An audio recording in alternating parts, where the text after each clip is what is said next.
లో మహాత్మా గాంధీ నాయకత్వంలో ఒక మోతీలాల్ నెహ్రూ అంటే రాహుల్ గాంధీ గారు ఇప్పుడు ఇదంతా ఎందుకు చెప్తున్నంటే రాహుల్ గాంధీ గారి మీద వారు ఒక కామెంట్ చేయడం జరిగింది.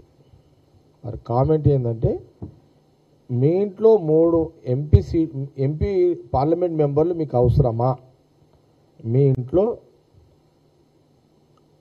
3 పార్లమెంట్ మెంబర్లు ఉన్నారు, మీ ఇంట్లో నుంచి 3 ఎంపీలుగా ఉండడము అవసరమా అని లక్ష్మణ్ గారు బీజేపీ నాయకుడిగా వారు ఒక మాట మీడియాలో చెప్పడం జరిగింది.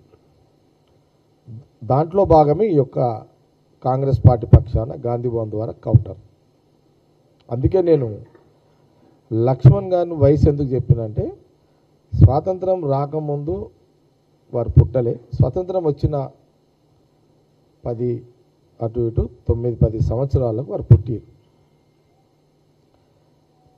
రాహుల్ గాంధీ గారు వాళ్ళ ఇంట్లో 3 ఎంపీలు అంటే అందుకే నేను అన్నా డాక్టర్ లక్ష్మణ్ గారు చరిత్ర ఎవరు కాదనలేము,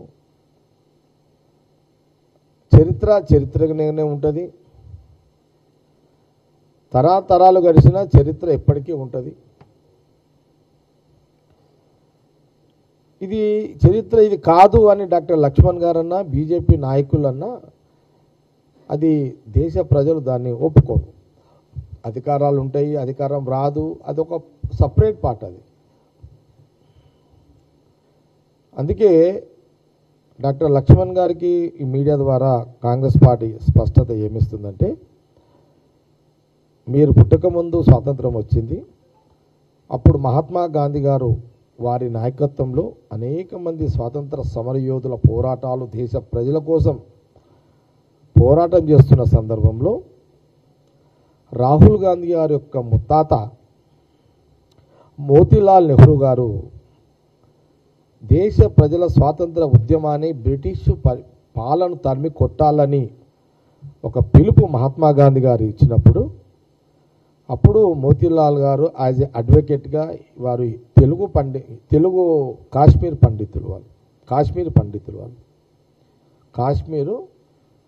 పండితులు చాలా సందర్భంలో చెప్పిన వాళ్ళు బ్రాహ్మణ్స్, కాశ్మీర్ పండితులు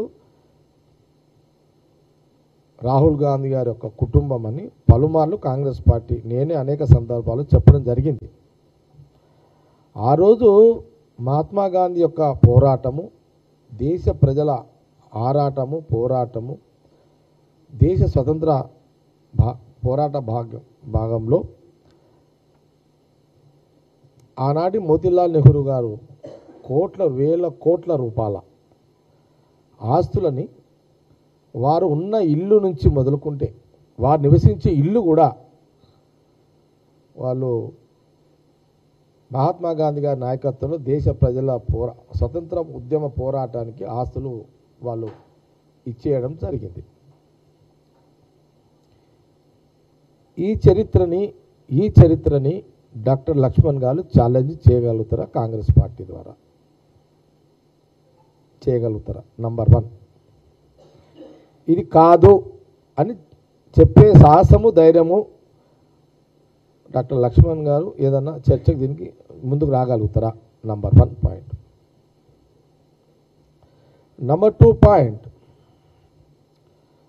ఈ దేశానికి అనేక మంది ప్రాణత్యాగాలు, అనేక మంది ప్రజలు నాయకుల త్యాగాల ఫలితమే ఈ మహాత్మా గాంధీ గారి యొక్క నాయకత్వంలో ఆ రోజులలో మోతీలాల్ నెహ్రూ వారి సహకారంతో ఉద్యమ స్ఫూర్తికి అందించిన వారి త్యాగాలను దృష్టిలో పెట్టుకొని దేశ ప్రజలు మహాత్మా గాంధీ గారు జవహర్లాల్ నెహ్రూ గారిని ప్రధానమంత్రి చేయడం జరిగింది. రాహుల్ గాంధీ గారి ముత్తాత లక్ష్మణ్ గారు మీకే చెప్తున్నది, ఎవరికో కాదు, లక్ష్మణ్ గారికే చెప్తున్నా మీడియా ద్వారా, గాంధీ భవన్ మీడియా ద్వారా లక్ష్మణ్ గారికి బీజేపీ రాజ్యసభ ఎంపీ గారికి తెలియజేస్తున్నాను. జవహర్లాల్ నెహ్రూ గారు ప్రధానమంత్రి అయిన తర్వాత బ్రిటిష్ పాలనలో స్వతంత్రం రాకముందు వచ్చిన తర్వాత తినడానికి ధాన్యము గింజలు కూడా లేని పరిస్థితుల్లో మన దేశం యొక్క వ్యవసాయ పరిస్థితి ఉంది. అలాంటి పరిస్థితుల్లో జవహర్లాల్ నెహ్రూ గారు ప్రధానమంత్రి కాగానే ముందు